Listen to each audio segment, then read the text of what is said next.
Welcome to America. Welcome to America. Welcome to America. Welcome to America. Welcome to America. Welcome, guys, to another episode of the podcast of the Upper Room. To my left is Chris. I am the youth pastor of the Wildfire Church. That's right. To my right, we have Julian, the boy, worshiper, slash editor, everything. I'm only responsible for that. He has like 5 different positions. Yeah. I don't think of it. It's the generosity. Building up the rest. And then last but not least, we have I'm on the co-pastor and creative director of Wildfire Church. welcome everybody, welcome. Today we have unusual upper room talk. One of our more serious talks that we have, and it seems like 2020 has been serious stuff. Right? Yeah. It doesn't get any easy. So what we're going to do today, we're going to talk about obviously what many of you have been seeing and maybe experiencing yourself about just the racial injustice that is happening around the world. And then, I don't know, for me it seems that we're touching on something serious every day. I can't get a hold on when is this year going to let up so we can be able to just, I don't want to seem like it's all fun and games. But, Corona is that, we went through a quarantine, and now, unfortunately, we have this racial injustice that is happening.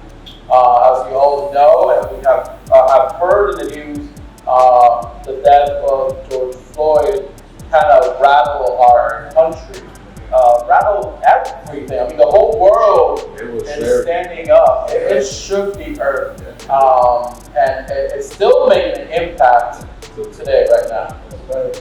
I believe as soon as 2020 was hit,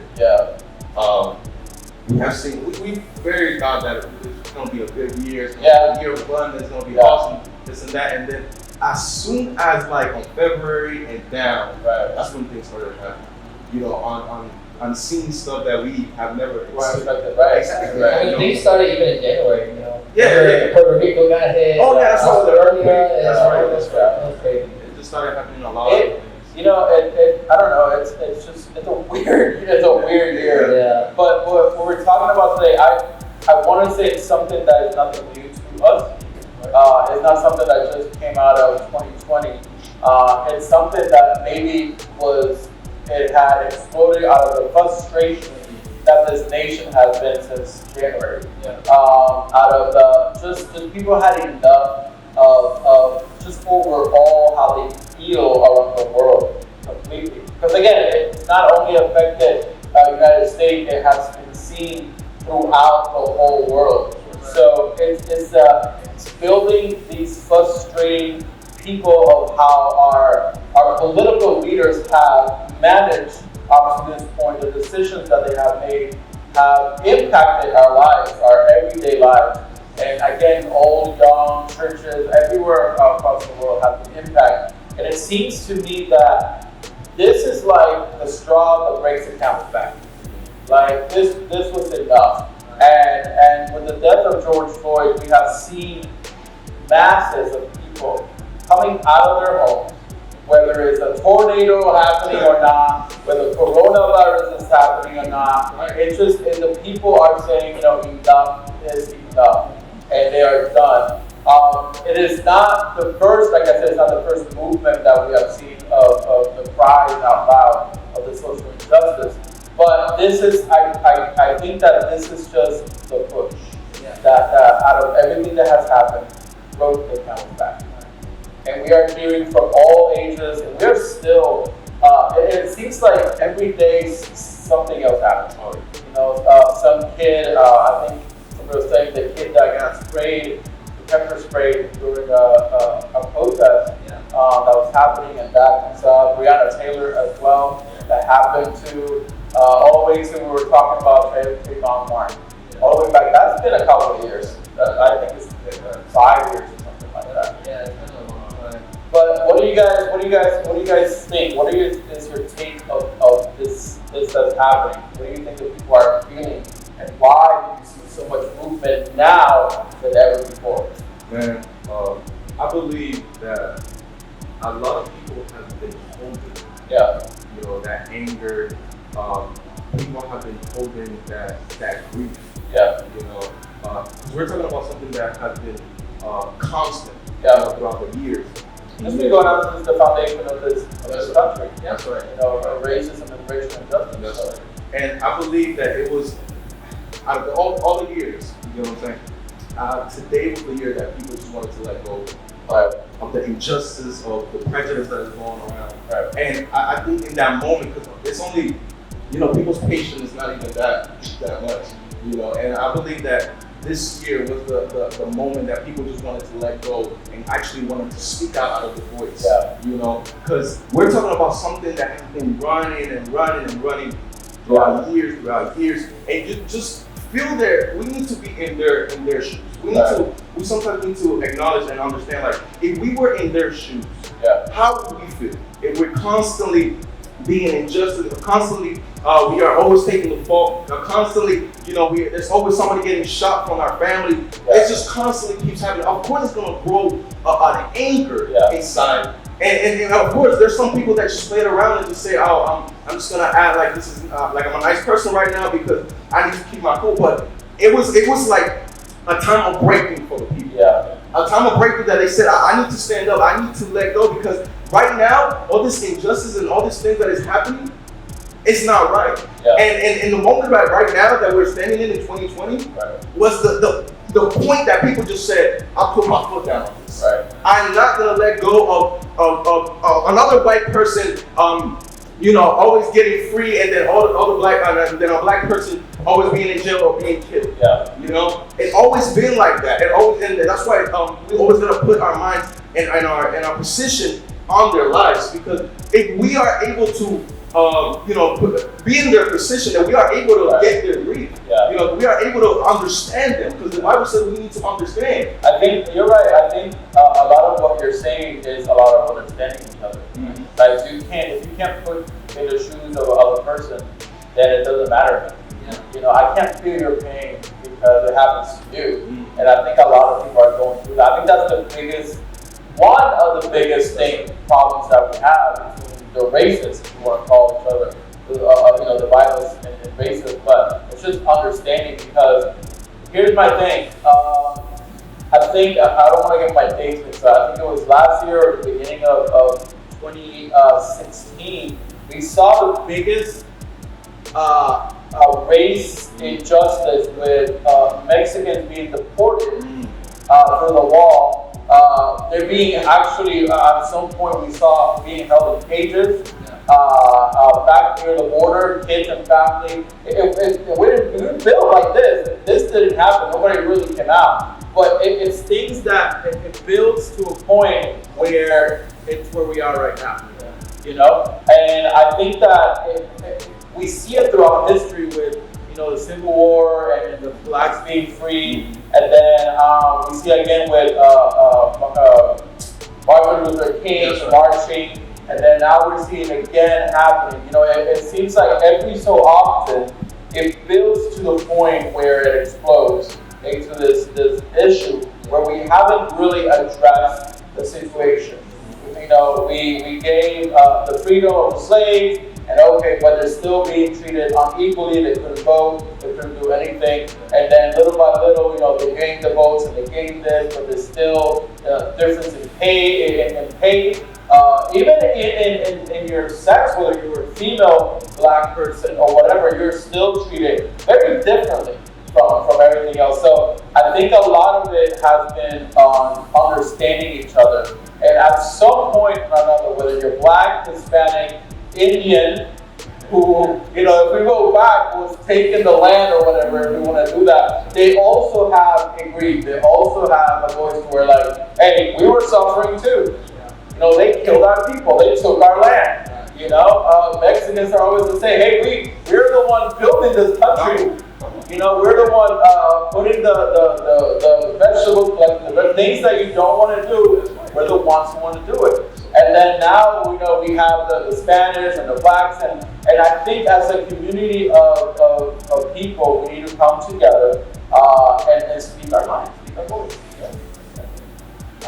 Like, just looking at this movement that's happening right now, because this is something that we've seen happen before, you know, with Trayvon Martin, and that was a movement that was nationwide, but I feel like that died down kind of quick, Right. You know, it's not like now that it's still going, you know, we're still having conversations about it, we're still announcing that, you know, there is a racism problem here in America, and just around the world, they're also in this movement. Right. So I'm glad that like now we are keeping this movement alive and keeping talking about it. You know? I mean, I hope we keep it alive. It's not just a passing thing that it dies down again. I think we need to hold our leaders accountable. The ones that we put into office, and say, you know, if we're elected by the people, then we are going to hold you accountable to the change. At least we want to see the change. Right, We exactly. don't want you to just be like,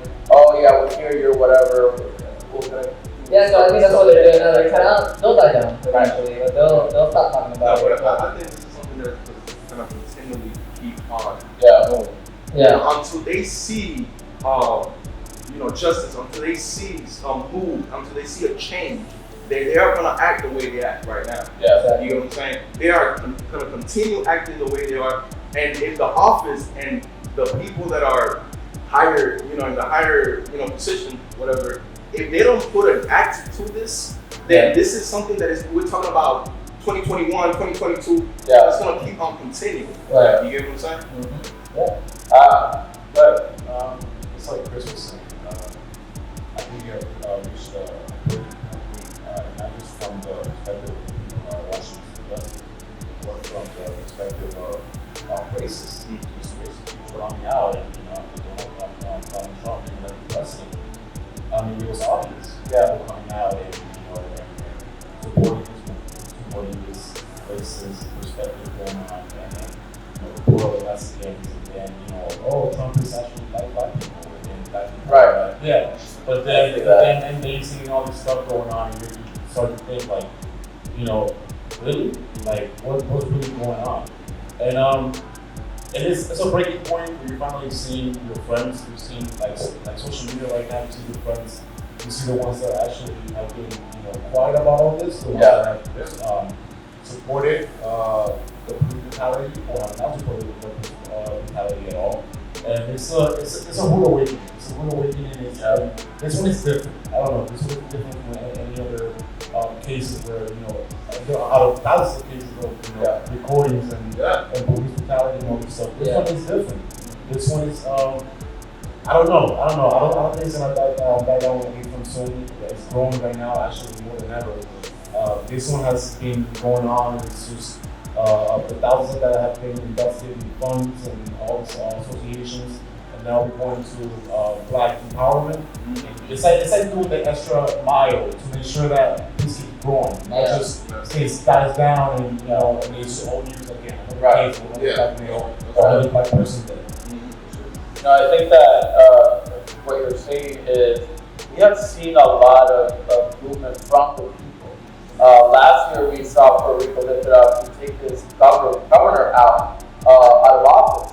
The biggest movement, the first time in history that Puerto Rico stands out and asks because of the injustice of the government stealing the funds of the people during the crisis of the hurricane, and people standing up, speaking their voices, and they stood there forever until he actually stepped down and a new change happened.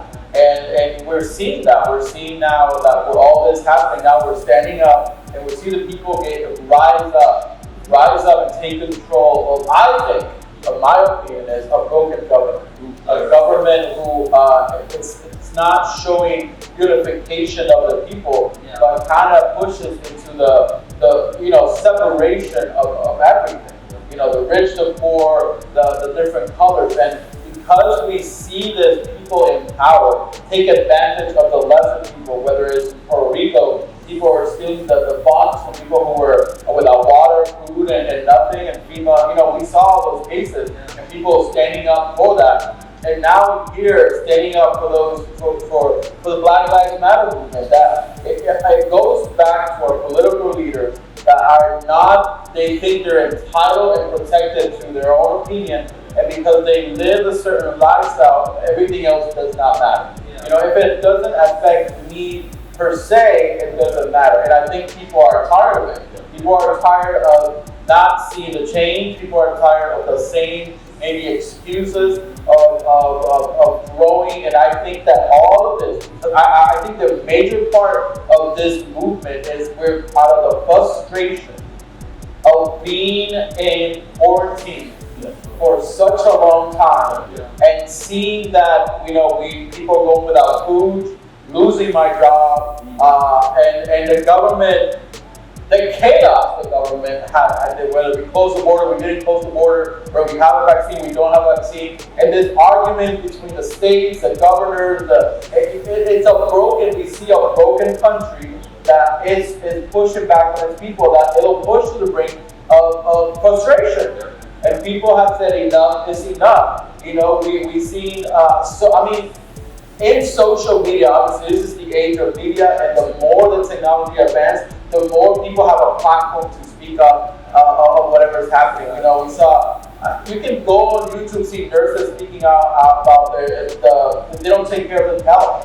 I was watching when all this was happening in New York, I believe it was, that they, whoever, I can't really remember the name, whoever was the owner of the hospital, of higher up people, were giving the mask, the N95 mask, to the people the doctors and the nurses, that's it, most important. But then the people who were, you know, carrying the patients from room to room, x-rays and stuff, they wouldn't give a mask. And a lot of them died because of that. So people were saying, hey, they came out to the news or came out to a social platform and say, you know, we are dying because there's a difference. Yeah. Doctors and nurses, I'm not saying they're important, but they're important, but they leave the people behind, and I think every life matters. And through all of this frustration that kind of got swept with, again, our political leaders saying we have enough, the hospital saying we don't have enough, and that pushback, people suffering in the middle of this. And now, with finally coming out of the quarantine, and the first thing we see is that we really haven't changed. Okay, we go back to the same thing, and now this is what's happening. You know, the loss of somebody, again, we say enough is enough. And now we're taking out of the government. And I think now people have woken up to the fact that it's so clear that Black people are being killed, you know, unproportional rates. Yeah. You know, when it comes to policemen and everything that's happening, but we can't ignore that fact anymore. And I'm glad that now we're speaking about it and that we can continue this. And this goes to deeper than we think. When we talk about systematic racism, and you have efforts, you know, kind of delve into it, but the funds, depending on where we go, you know, the poor people do not get the funds that are needed. You know, I saw a statistic, and I think our person was talking about it too, that these coronavirus affects Latinos and Black more than everybody else.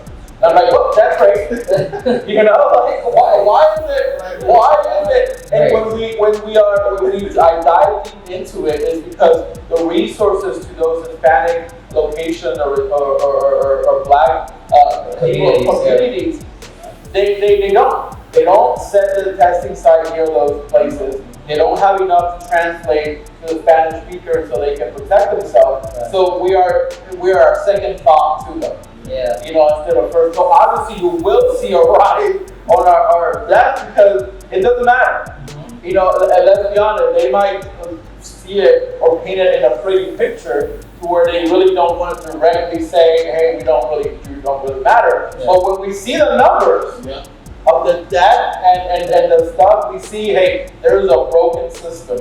There is something that our leaders are not really addressing, and now we're saying enough is enough. We're saying we can't handle this thing. And you're so right on that, and I believe that also goes into ignorance. Right. Yes. You know, the ignorance of the people, you know, especially, you know, this corrupted system that we are living in. Yeah. We think about it. We are living in such a division. Yeah. We got the poor and we got the rich. Yeah. And then we got the middle class, of course. Yeah. And it's just crazy how the system will go more into the rich and the middle class than the poor. Yeah. And it's so damaging and so corrupted, the minds of the people that are in the system, that how can you value more the rich and the middle class and not the poor? Yeah. The poor that have been, doing the things that you probably do not want to do in life. Where is like I said, this is the point that, and I'm sorry, I gotta take my glasses on this one. Okay. Because that's literally unfair. Yeah. And everything, if we think about it, not just about Black Lives Matter, but overall everything, it's just, every time it's just an unfairness. Yeah. It's an unfairness in our pay rate, it's an unfairness in the way we walk, in everything that we do is an unfairness. Yeah. And we gotta go beyond just like this topic. We need to go that it's not just about this point and this point and this point. We're talking about every single point. Yeah. You get what I'm saying? So the system has been so corrupted and so damaged, for so long, that their way of thinking and the way of how they perceive things is just like, I'm gonna go with this class, and then this class, I don't know, I'm just gonna leave you guys a little bit. Right. Where's the fairness on that? You get what I'm saying? Yeah, I totally agree. And even with this movement of Black Lives Matter, we have in it on itself, or the movement that's happening, I should say, in it on itself, we have a division to whether it's, okay, all lives matter. Like, do we say all lives matter and we put everybody equal, or do we separate Black people matter? And then I'm sure there'll be a movement where all Hispanic lives matter. It's like within us writing and speaking, there's division to where who do we think deserves the vote? So who do we think what it is? And people will go out there and say, no, you're wrong to say all lives matter. Black people lives matter. And it's like, well, no, if we're talking about the Christian standpoint, then all souls matter. All souls matter.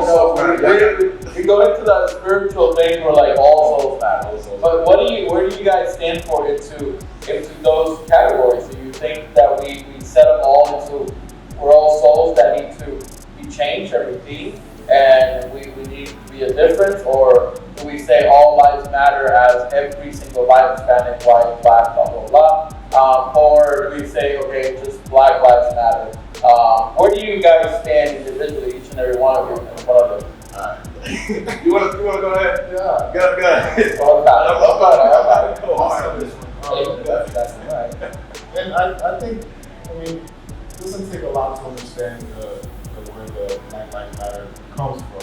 If you watch the news and you obviously see what's going on, and you've been watching it for years, you have your history books, and you have so much knowledge of what's going on and what's been going on for years. Right. Then you know why this group is coming out. Yeah. And you understand where it's coming out. And if you don't, then obviously something is wrong. Something is obviously wrong with you. Something is wrong with the way you are seeing this. It's not personal. It's not personal. They're coming out with a voice. They're saying, hey, if we actually all matter, why is this happening? If all lives matter, why is this happening? If it all mattered, everybody will be equal. We'll be treated the same. The resources will go to this community. The death rate will be the same. It will be proportional for every, no matter if the group is bigger or not, or how many people they have. It will be proportional. So Black will be proportional. The hospital will be proportional. Everything will be proportional. So obviously, all life will matter in America. It's obvious. So that's why you have this group, and it's okay for Latinos to come out and say Latino lives matter too. Especially Mexicans, they can say that too. They can come out. They can raise their voice and be like, "Hey, we matter too." That's what they're trying to say. It's not that we only matter and that's it. It's that we also matter. We also matter. Obviously, it's not all lives matter. Yeah, that's cute. That's cute. You can say all lives matter. We know that. Everybody knows that. If you're a Christian, you know that too. You know that more than anything.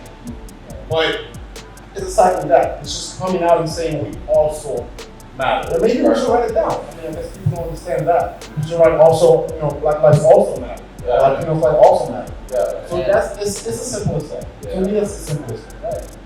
And like for me, being honest, when this movement started a few years back, I was kind of in that board of all lives matter. Yeah. Because I was blind Of course, to the fact that Black lives are being killed on proportional rates. Yeah. And now that this movement has come back, and that has changed my heart to kind of feel what others are feeling and seeing the other perspective. Right now, Black lives matter. It's Exactly. right. And I think the people that are saying all lives matter are trying to, some of them do it on purpose and some of them don't. I don't think they don't do it on purpose to try to exclude them. Right. They're just trying to be like, you do matter, but we all matter to them. Yeah. You know what I'm saying? Like, they're not trying to do it in a bad way. Yeah. Like they want to be like put them all in an equal balance to where it's a life is a life. It don't matter. But to your point, and right now the if we try to balance it out, if that person trying to put it all into all lives matter, well, let's look up the numbers. Right. And see if it's a balance or not. Yeah. Let's see the crime rate, let's see the death rate, injustice that is happening with those, and see if it matches. Right. And then when it does match, then you can say all lives matter. Right. But, And again, they do all matter. We're not saying that they don't. We all can agree on Yeah, that all lives do matter, and everyone and Black people can say the same thing too. Right. That all lives matter. But it's just like I was saying, it's as simple as that. We're also saying that we also matter, and obviously, it's not happening. Right. It's just simply as that. It's not happening. And it's a little bit of, when you say that all lives matter, and you still, you read videos and you read articles and you see videos and you're seeing other people telling you why they're saying this stuff, Right. and you're still saying that, you're being a little bit ignorant. Right. Like you cannot be that blind to what's actually happening. And it's not just that they want to say that their lives only matter, but like I was saying, you're just wasting that voice. Right. It's as simple as that. Right. It's as And simple. I think it goes to the first point that we need to sit down with those people and you need to put yourself in the other person's shoes. Let's it's like stop talking and let sit down with me or that person who has lived and experienced racism for themselves, the difference of government help to their communities, and see where we stand.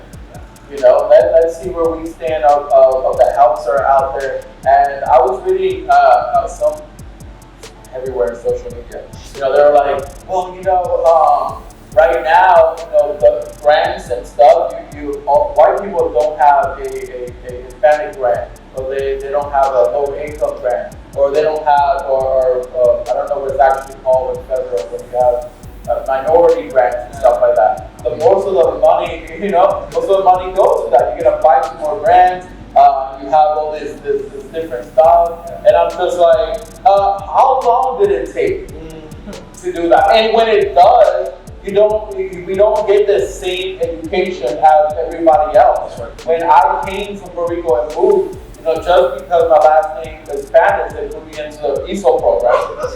They put me in the ESOL program. They don't even have a conversation with me to see if I can hold a sentence. They're like, no, you go. And I'm just like, I felt like I was different. I felt like I was dumber than everybody else. It's like, while everybody else was going through a freshman pop or whatever, all this stuff, I was stuck in this remedial, which what we did in that is nothing. Because I sat down and just had fun and we listened to music, and the teacher didn't do anything. So we weren't being taught, we weren't being educated. We were treated as somebody who is not worth the time, worth the effort. And the schools were getting the grant from the government because of the percentage of the percentage of the people, Hispanic or minorities, that are going to your school. You're getting the money, but the money's not being used. Yeah. We're not educating our youth. We're not, and then it amazes them. Well, they turn out to be robbers and thieves. Well, if we don't give us the help, how are we going to feed our kids and children? How are we going to protect ourselves? How can we have better when there's a system that excludes minorities completely, where the doors don't open and we have to claw our way out? Some of us, I don't think if anybody is born saying, I just want to be the same guy, I'm just going to settle for less. Everybody has dreams and everybody has aspirations. The problem is when the doors shut down or closed so many times in front of your face, you start saying there's no hope. And then you need to figure out a way where the government, puts you into this scope where like, you're black, so you're always going to rob somebody or you're always going to do this. But it's a society that is pushing us into that because we can't get ourselves, we can't get better. We don't allow us to get that education. They don't allow us to be equally next to each other. So you see the separation even in our schools. You see the way you're dressed, the way you act, it's already a separation. So we are not educating our people. We're not getting that education that we should. And that comes, again, from very little.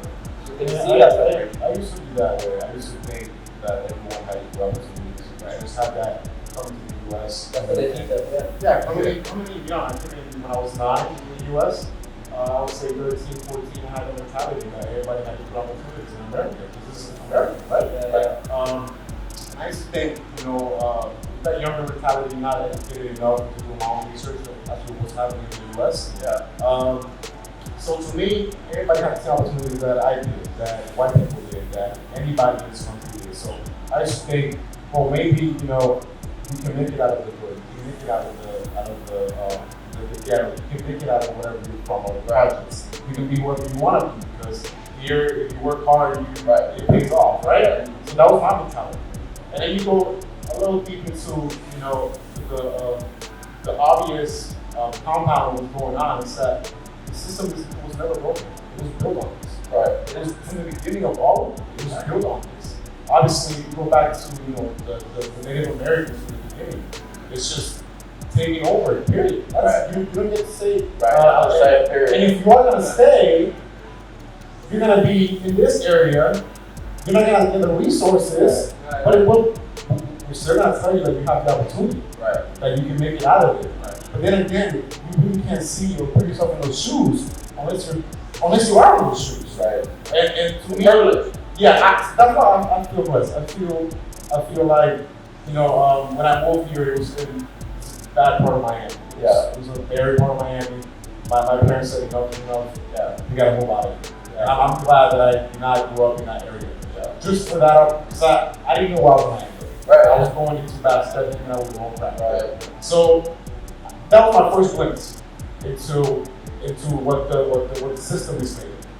What they expect from you. And then you have all these jails making out of money. Making all this. You got millionaires, you got private private jails, and they're packed and they're getting money from the government, getting private contracts. They're making thousands. Everything is all related. It's all related and it's messed up. I think that we finally say the American dream is like a fake hope. I think it's American dream. Let's just put it out there. It's American dream. It's a slogan. It is a slogan. That's the word. It's the home of freedom. Right. And I think our country is broken.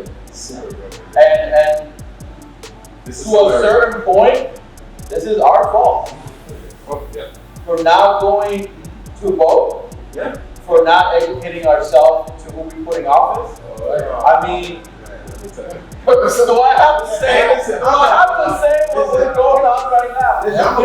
To a certain point, it is our fault that we are living right now in this broken country because we don't listen. Even if the information is not willing to be given, it needs to be taken.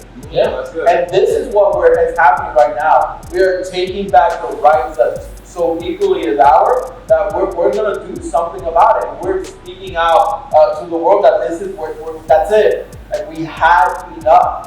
And again, it's very important, and I hope people understand that these people who are elected officials were elected by you. To a certain point, the corruption, it is done by you. Whether you like it or not. Whether you like it or not. Because they don't get elected themselves. These senators are like 100 years old and been in office forever. It's because we don't care enough and we leave them out there. If they don't work, if you don't see the results, take them out of office. Yeah. Do your research. You know, just because now in November coming up, you see them coming out shaking hands and be like, oh yeah, vote for me, vote for whatever. It doesn't mean that they're good people. Right. You know, research before you put people in office. Yeah. And I think that now we're waking up to America to where it's enough is enough. If enough is enough. So we need to do something. Once comes November, we definitely need to, and it's so sad. I was talking to one of my friends, the two top candidates for these elections are the worst. Are the worst. Is this what America can offer? Yeah. Top brilliant people around the world, scientists, thinkers, philosophers, and this is the best that we can come up with to lead our country? Yeah. Is this the best that we can do? Right. Where are our brilliant minds? What are we doing? As people, what are we doing? Yes. And it comes to us. It comes to us that we need to do better as people. Yeah. We need to stop laying low. You know, let people go all over us and be like, no, this stop. It needs to change. Yeah. We are not going to elect somebody who doesn't have our best interest in us and doesn't hear us.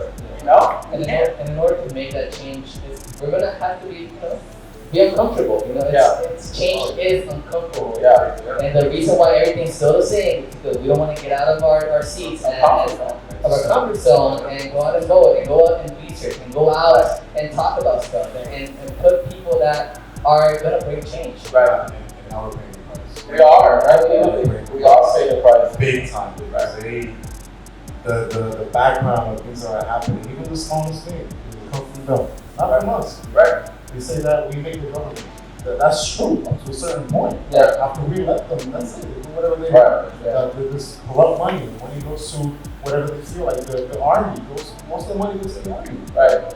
We're fighting wars that we're not even supposed to be We make fighting. us pay for it. And Yeah. Look at all the troubles that we have here. Let me tell you, even if these people are elected into office and we see that they're not the people, we have the power, just like Puerto Rico is, to be like, we move them out of office. You know, we need to start holding accountable to them. We can't just lay back and take it anymore. We can't just do that. Whatever, whether it's our local government or our federal government, the Constitution was built on Christian moral values. Right? You know, so the more that we go back to our morals, because where have our morals gone to where all lives matter? And we as Christians, we need to be able to be equally to everybody. The separation needs to stop with us, you know? And if these people who are not held accountable to the Constitution, because again, this is how our Constitution and our government works. We elect our president by the votes of the people who go under, and what's going to happen, depending on the president's view, he will elect somebody to the judicial branch, who will, in his view, interpret what is constitutional or not. So if we go back and we say we elect a president that is racist and is against certain people, he will elect somebody going into office who reflects his personality, and it rolls down the hill. And now we have a country who is separated because the people have appointed something who it is. And if we appointed that person and we see a backlash, then we need to hold them accountable. Like, that's not going to happen. You need to be out of office. You need to be removed.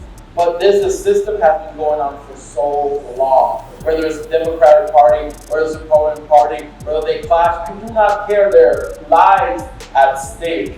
And you cannot take a lie and put a price to it. Like, how much are you worth? Are you worth $1,200?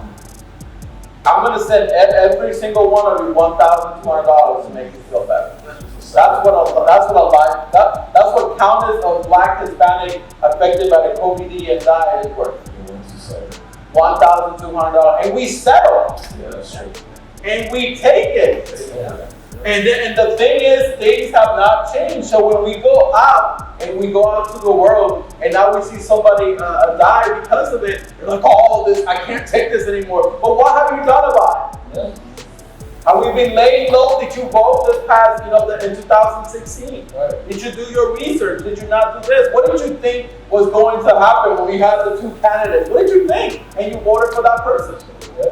What did you think was going to happen? And now here comes the elections again, and we have these two candidates. What are we going to do, America?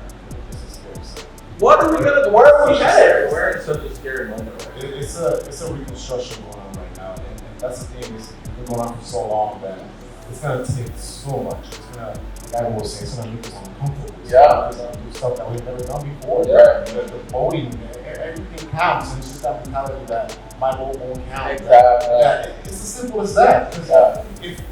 If everybody thinks the same way, then obviously it's a success. Right. You said at your point that your vote counts, that other people will say the same thing, and then you're not going to make a change.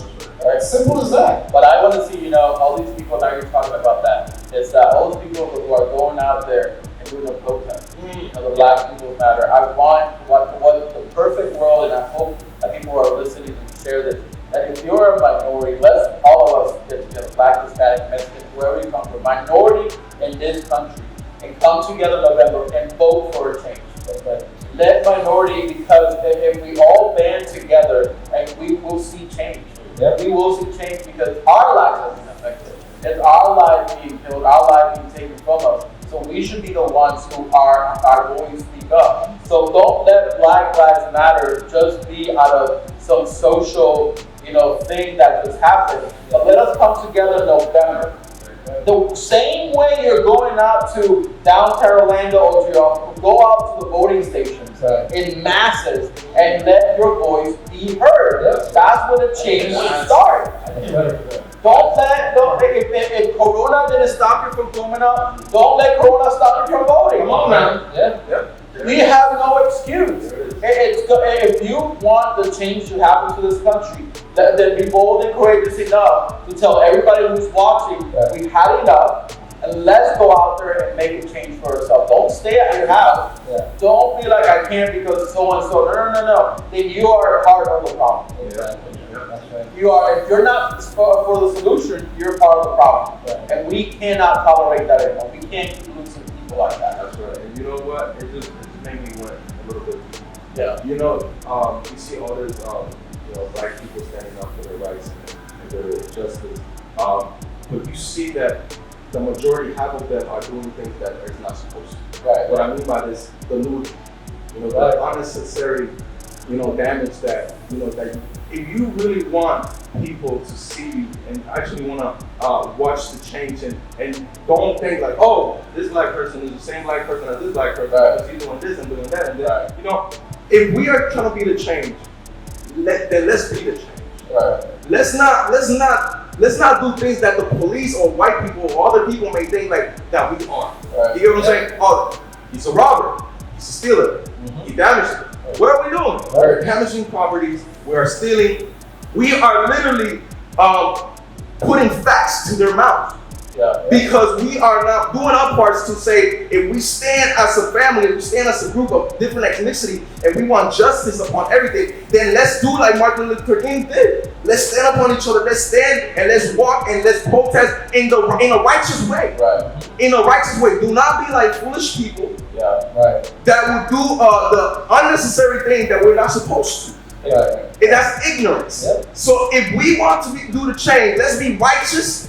And let's have our mindset knowing that God is before us, that God is around us, and that God is beside us. Because if we trust and lean on God, and I put it into a Christian perspective, a spiritual perspective, if we put God in the middle of the injustice, because our God is a God of just. So if our God is a God of just, then we know that His word is true and He's going to bring justice to His sons and daughters. If you believe that God is going to lead you, if you believe that God is going to bring justice, then put your trust in God.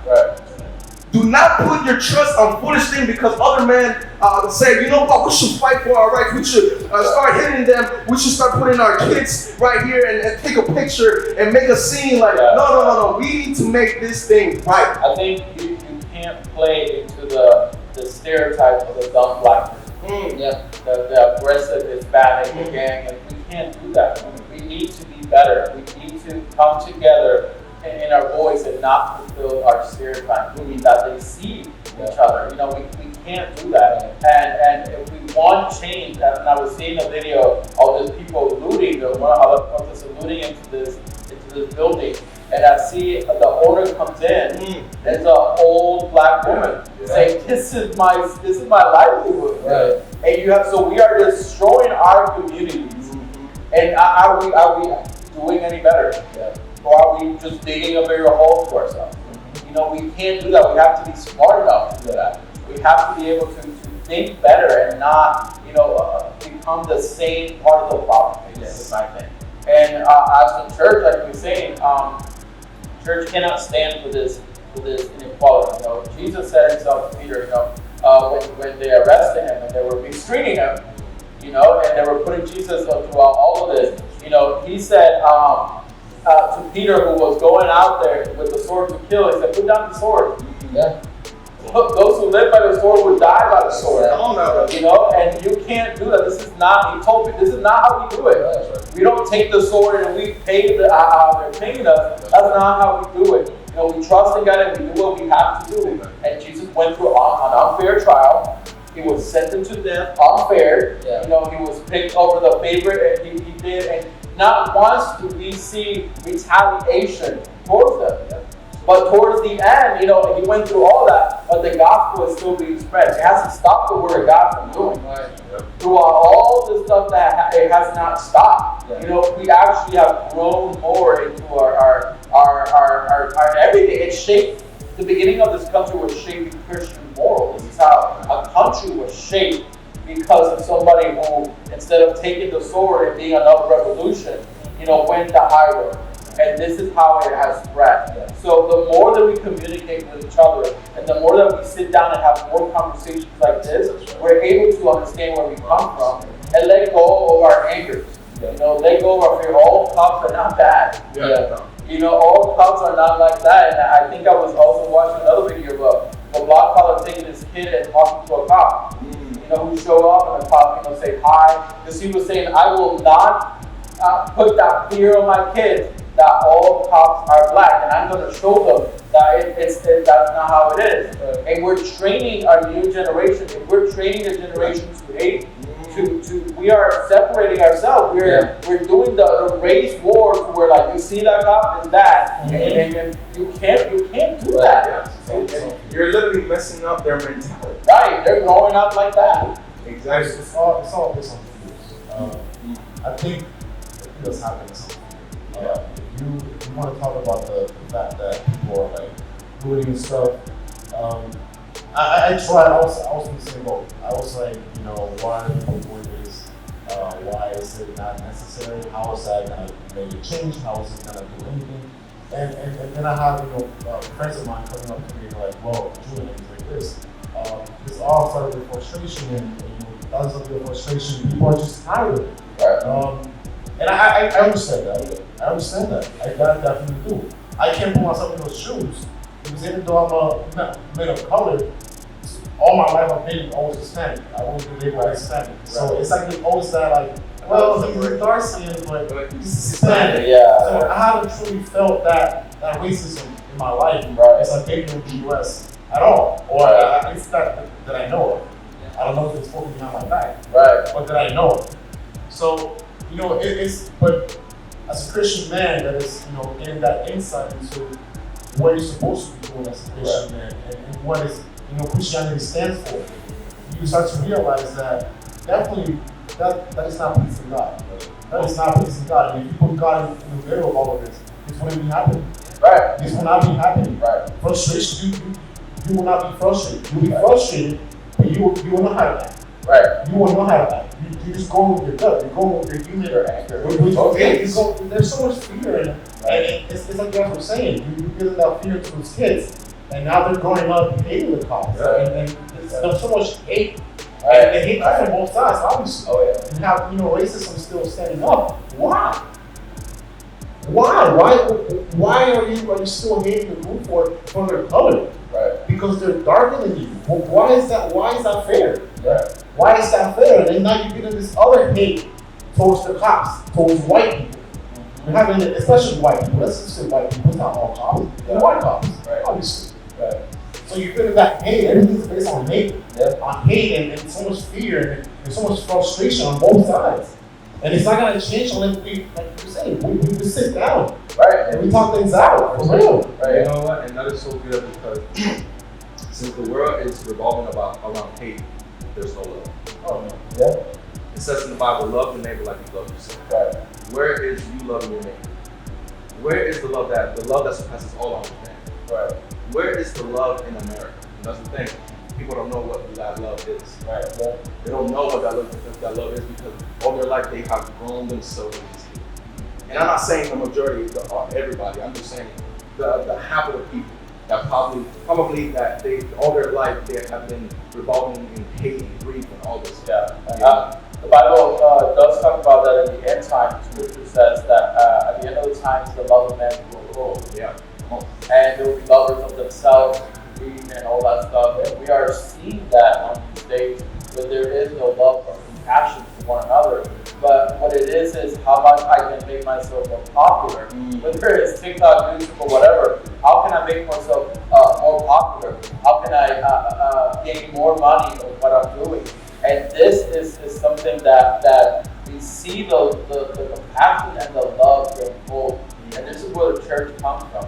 You know, the church needs to be like, no, if we know the love of God that we has forgiven me, then actually we should be able as Christians to come together and be like, you know, let's stand to what we're supposed to be standing. You know, we are still the light of this world. You know, we're the ones here to make a difference.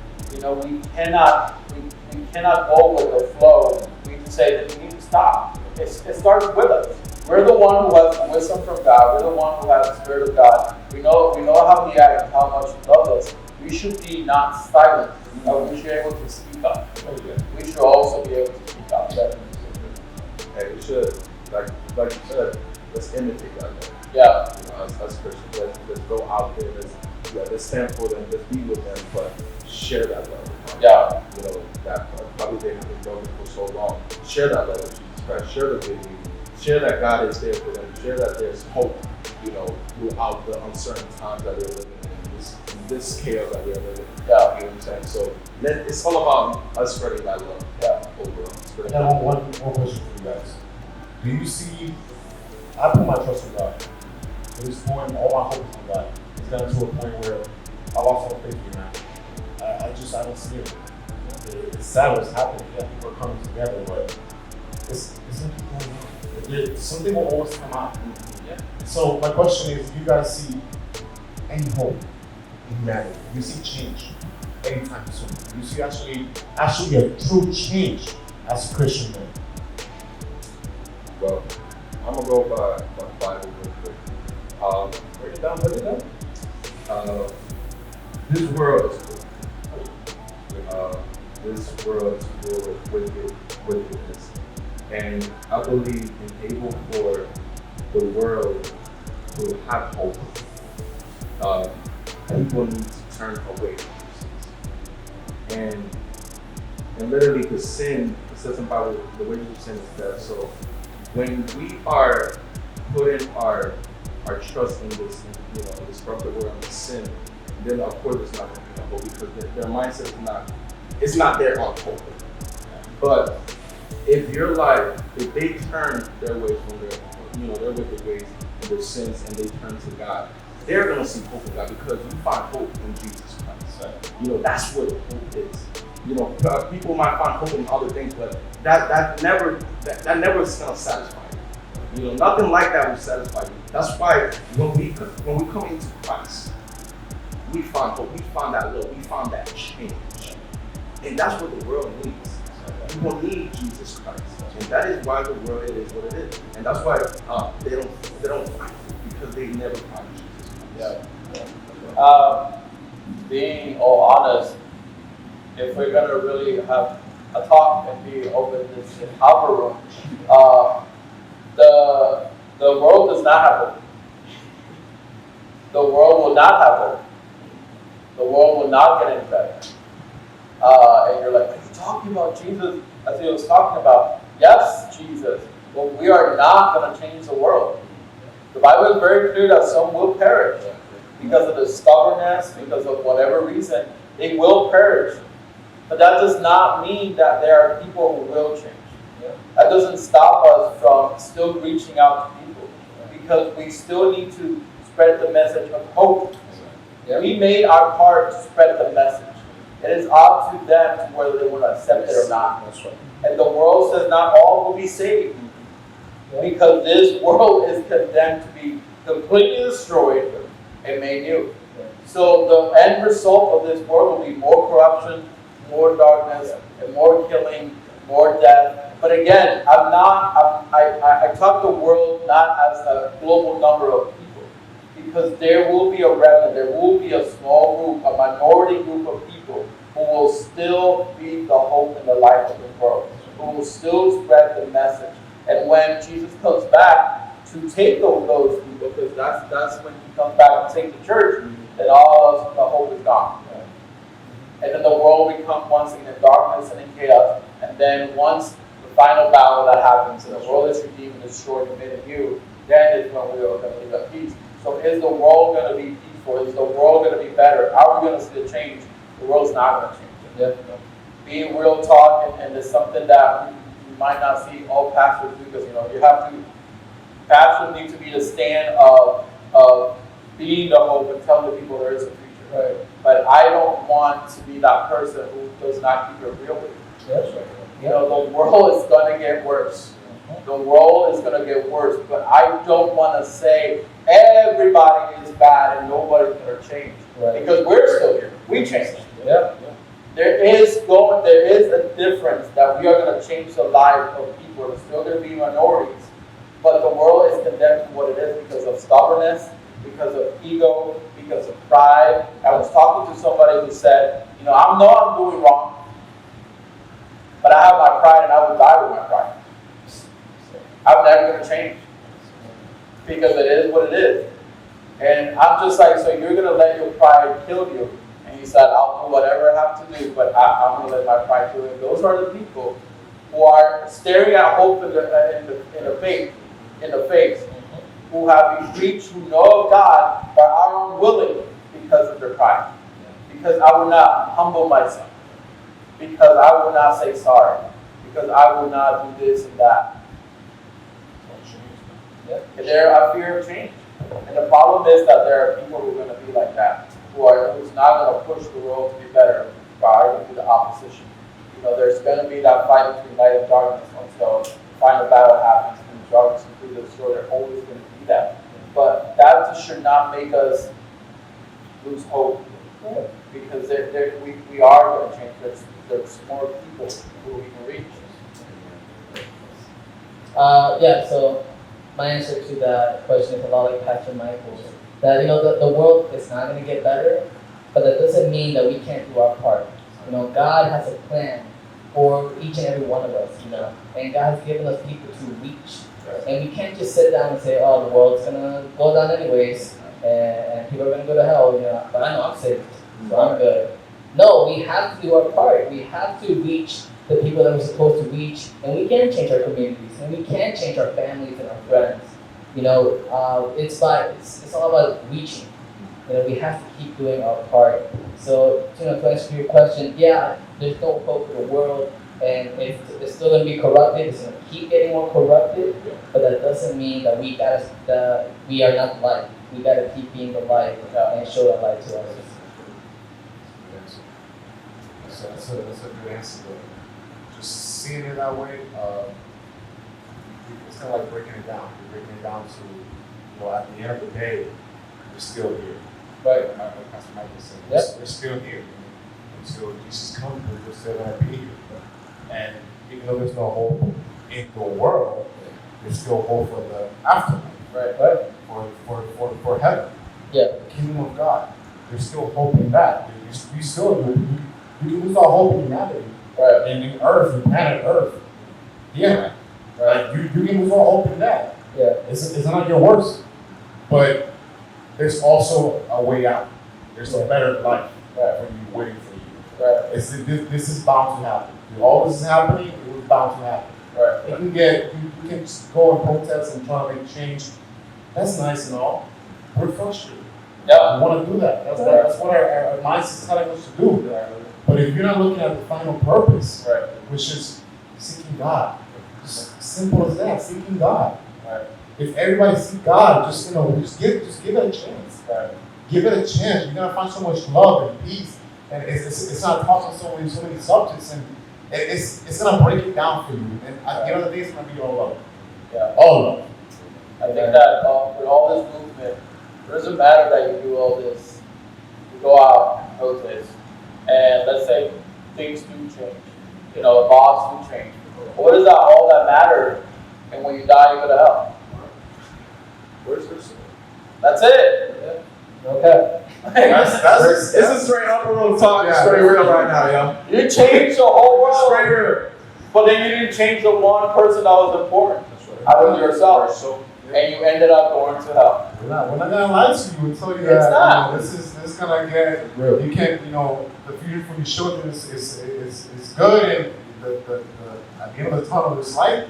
There's light in Jesus. That's the only tunnel there is. Yeah. We're telling you things how they are, and that's from our perspective. You can believe us or not. Right. We're gonna tell you what we believe, Yeah. whether you like it or not. Right. That's just how it is. Right. We're not gonna lie to you. We love you. Right. We want you to. We want to reach you. We want to let you know there's good news. Right.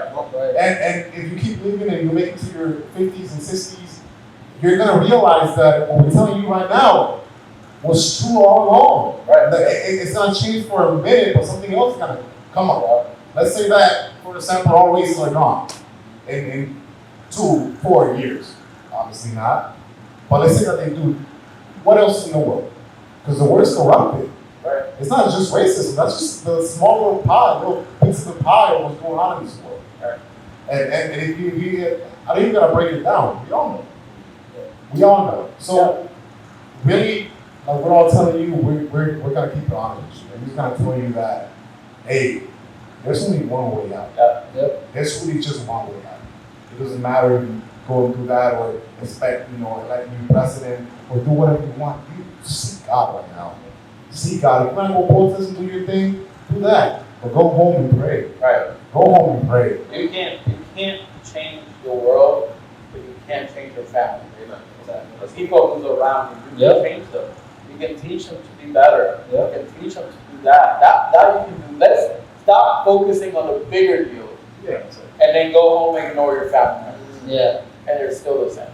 You don't talk to your mom, you're still hanging with your dad, you don't talk to your brothers and sisters, but you want to change the whole world and perspective of life. That's a hypocrite. You're being a hypocrite. We need to go back and change your family to be able. That's where the change, will start happening. Your sons will change, and they will teach your wives and your kids, and worry about your family. Your family matters. And exactly, your family matters for the end of the day. So, let's be honest. I'm not here to sugarcoat it. I'm not here to tell you some fairy tale. The world is still going to be back. Even if, like Julie was saying, even if there's all the races are gone, there's still going to be wars. Because there's going to be different opinions. There's still going to be more diseases, more pandemic, more earthquakes, more all of that. It's going to more hunger. It's going to get worse. It's going to get. That's a whole other topic. Our Earth is dying. How long will it last? We do not know. But what matters is take care of yourself, take care of your family. So when you die, you go to a better place. You don't want to leave a crappy place for a worse place. You don't want to do that. You don't want to go from verse 2020 to hell. What happened? No, you don't want to do that. You want to go to a better place where there's no pain, there's no sorrow, there's no nothing.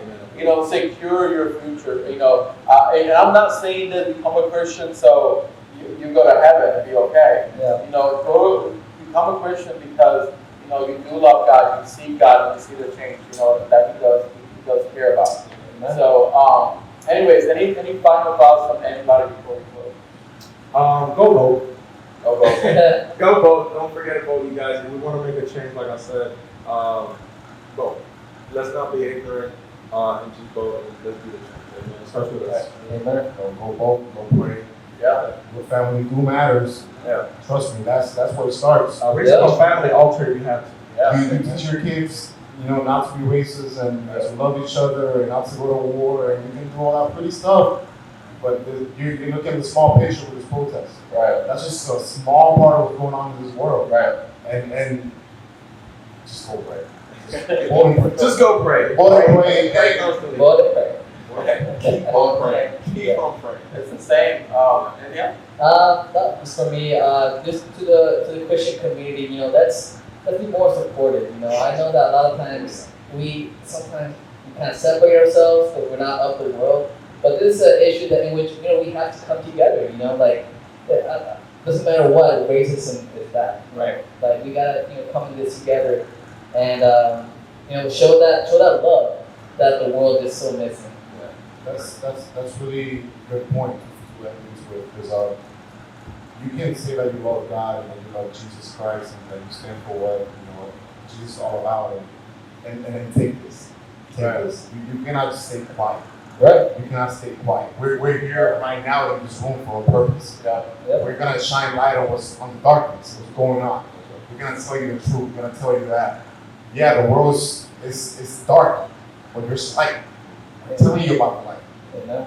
And Christians can't just stay there and say that, like we were mentioning before, that like I was saying, that everything is doomed and we're doing our thing, we're gonna save our people. Right. We're good. We're good in this group right here. We're gonna still talk to people, let them know that Jesus is love and stuff like that. But what is something you're doing? Are you actually going out there? Are you watching these people? Are you on social media talking about this? Are you teaching the church about this? Right. Are you encouraging them to go out there and make a change? To go talk to people, let them know that it's right. Are you doing this? So you are also part of the problem. You gotta make a change. You cannot say you love God and not love your neighbor. Right. You can't love your peace. You can't be racist. You can't. I'm not going to the Hispanic community, the whole community, and even the Hispanics. Yeah. Let's not go there. But if you're a church, do your part. Right. Just do your part. Yeah, and I think that one of the things for this church is that we do not stand for that. We do not stand for that at all. We teach against it, and I've preached against it. We're doing this so we know where we stand, and we can't. If we are called, again, the light, the salt of the earth. If there's hunger, the church should go and feed them. If there's hate, we should show them love. We are the thing that changes little by little. Is the church gonna overcome all hunger in the world? No. But we can do something about it. We can speak, we can go, we can help the poor, we can help that widow that's by herself, cut the grass, we can do that stuff. That's what the church is for. That's what we stand. That's what your Wildfire Church stands. We went last year. We went to feed the homeless. Reach Orlando. We did that. And we trying to be that different. We trying to be like they do matter. While everybody was just walking around that day, they didn't care. Sometimes they're being ignored. We stopped, we fed, and we prayed. We are doing something, and then the pandemic came, but that's a whole different story. Yeah. And now we're here where we at. But with this movement, we're not going to partake in the destruction, but we're going to partake in the love and the support. And we will not stand by this racial injustice. The church does not stand. This church does not stand. I'm sure there's other churches out there that do think that, but not this church. And it's so sad. Now, I'm going to end this real quick, but it's so sad that while this church and through the preachings and the stuff that we stand on, Black Lives Matter, I have seen people actually unfollow the church. Yeah. Wow. And I was like, are we really? Wow. I did not expect that at all. I did not expect that. People unfollowing the church completely because of the moment that we stood out, that moment where it was Blackout Tuesday. Yeah. That our church stood with our brothers. I saw the very same day people were just unfollowing the church, and I'm sitting here looking at what is that? Christians unfollow. I'm just like, how's that? I mean, I hope that if you are following the church, it's because you're a Christian. But obviously, apparently not. Right. If you think that we are not, what we're doing is wrong, Like, You know? You keep on following us.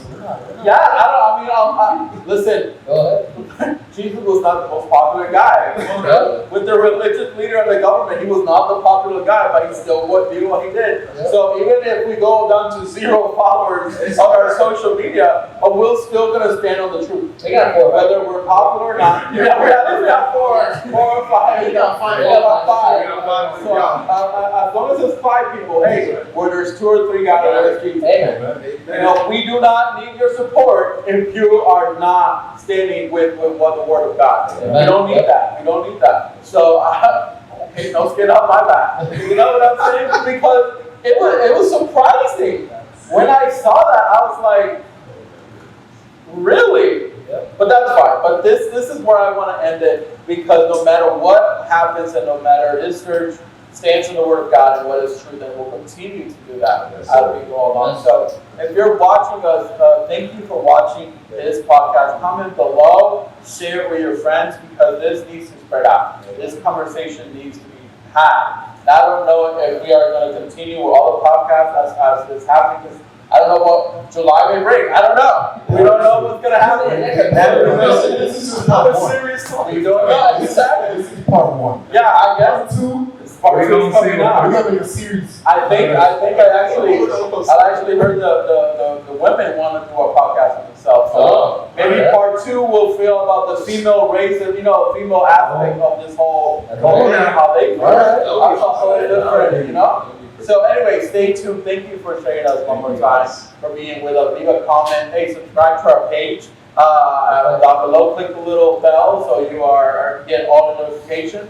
We are Wallflower Church. From my end, thank you once again. We love you guys. Stay safe out there. God bless you guys.